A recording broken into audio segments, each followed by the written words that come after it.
what is imposter syndrome? Well, I'll tell you a quick story, actually. I'll tell you a couple of stories. So I once was asked to speak at an event. This was in London, maybe 5, 10 years ago. And I got to the event that I was due to be headlining it. And what I discovered when I got there was they said, oh, part of our events is we have a speaking competition. So Jamie, as the keynote speaker, we'd like you to judge the speakers. So you're going to see 4 speakers and you judge them and say who's the best. And so I was thinking, I said, okay, not my usual thing, but I was thinking, well, what would I judge them on? What could I evaluate them? I was thinking about it. I thought, well, for me, the only thing I can evaluate a speaker on is, can I feel them? Did I get to meet them? Did I get to hear from the speaker? Or did I get to hear from their representative? And for 3 of the 4 speakers, I heard from their representative. Now, their representative was brilliantly trained. They pointed and gestured at all the right times. They paused for the right amount of time. They punctuated their points with powerful gestures. They had great posture. They oriented themselves to the audience correctly. But I couldn't feel them. It was like they were so well trained that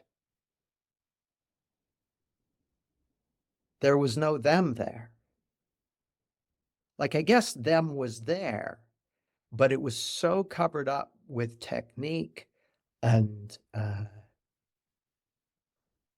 structure and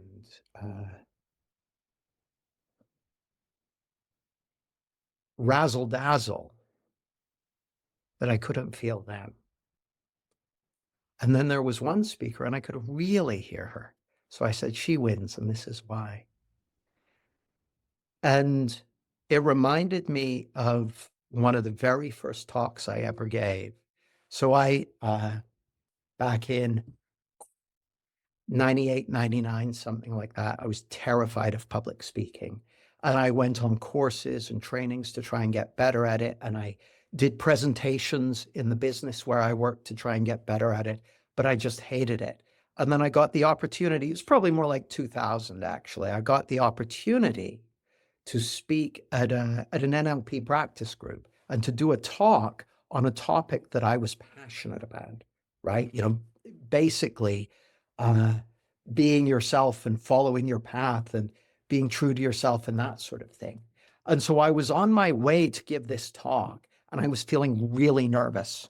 And so I was trying to organize my talk in my head and figure out what I would do when and what stories I would tell and all that sort of thing and what I would say, trying to rehearse the talk in my head. And I got to the venue and I had a sudden realization, which was, oh, you've just got to speak from the heart. And so I got up in front of this group and I said, I told them what I just told you. I said, I've been preparing my talk all the way here, but I realized that's not going to be it. I said, so I'm just going to speak from the heart.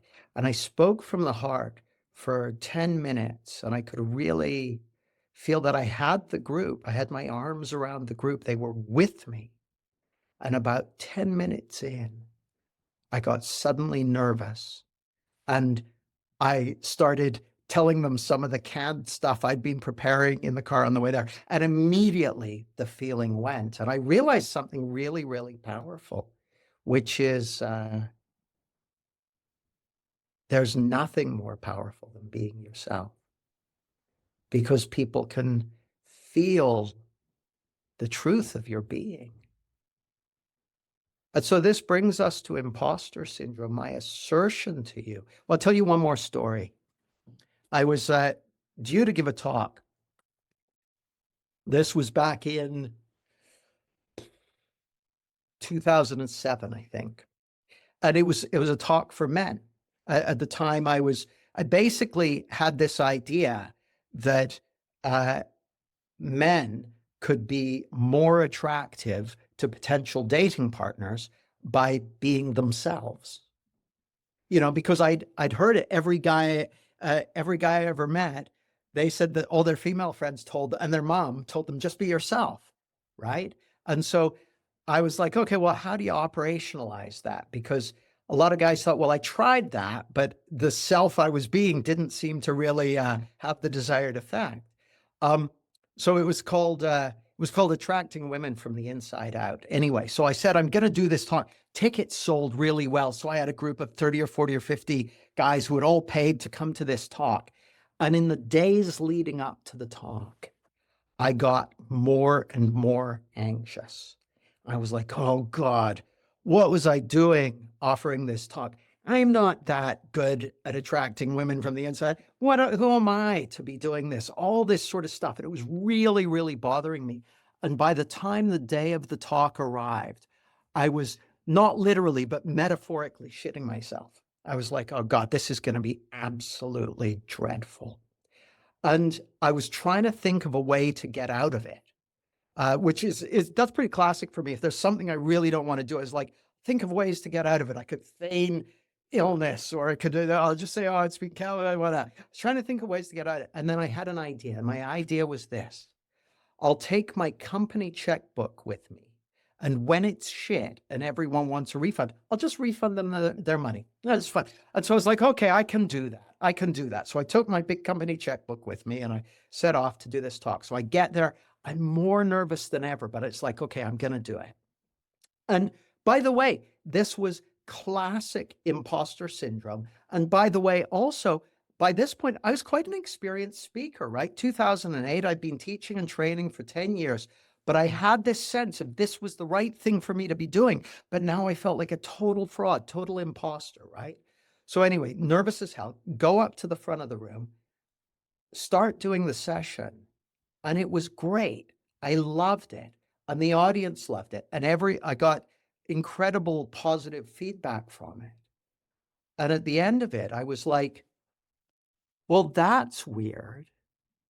Like, because it was clear to me by the end of it that it had been absolutely the right thing for me to be doing, that it was absolutely on path, that it was absolutely aligned with purpose and direction and meaning. And the question came to me, if this thing that you've just done is profoundly aligned with what's right for you, with your purpose, with your direction, with who you are, what was all that crap about for the last 2 weeks? What was all that feeling of you're a fraud, you're an imposter, you shouldn't do this, all that sort of thing? And I had a sudden realization, and the sudden realization was this. This is a diagram that my beloved Emma McDevitt came up with that is, I think, quite brilliant way of thinking about things. This is just a model. So at the bottom of this triangle, we've got universal energy, the universal wisdom and intelligence behind life. You might call that mind, thought, and consciousness. You might call that God. You might call it the implicate order. You might call it source energy, divine intelligence. Call it whatever you like. But as far as I can tell, there's a greater energy that we're all comprised of. In the middle, you've got your soul, your unique essence, the source of the gifts of your being. Now, my way of thinking about this is the universe is made of this oneness, this divine intelligence that all the spiritual traditions tell us about. And it's a non-local energy. Now, what do I mean by non-local? Who here is currently sitting down somewhere? Okay, everyone. Now, I think if you check, you'll find that the reason you're able to sit in your chair rather than float around the room, bumping on the ceiling, is because gravity is pinning you to your chair, right? Now, gravity is a non-local totality. It's everywhere in the universe, as far as we know. Gravity isn't playing favorites. It's not your gravity. It's not like I look at Felix and he's got a chunk of gravity and that's his gravity. No, gravity's work at different strengths depending on, massive objects and that sort of thing. Gravity is at play everywhere in the known universe, and it's a non-local principle. But there's an expression of it that's pinning you to your chair. So it's a local expression of a non-local principle. Well, my assertion to you is that the universe is made of this divine intelligence, call it whatever you like, call it, dark matter, whatever you want to call it. And then at the heart of your being is a local expression of that non-local intelligence, that non-local energy. And that local expression at the heart of your being of that divine intelligence is the source of all the insights and realizations you've ever had. It's the source of all the richness and beauty you've ever experienced, all the love, all the peace, all the joy. And it's what's creating your experience of reality moment to moment. So that's the middle of the triangle.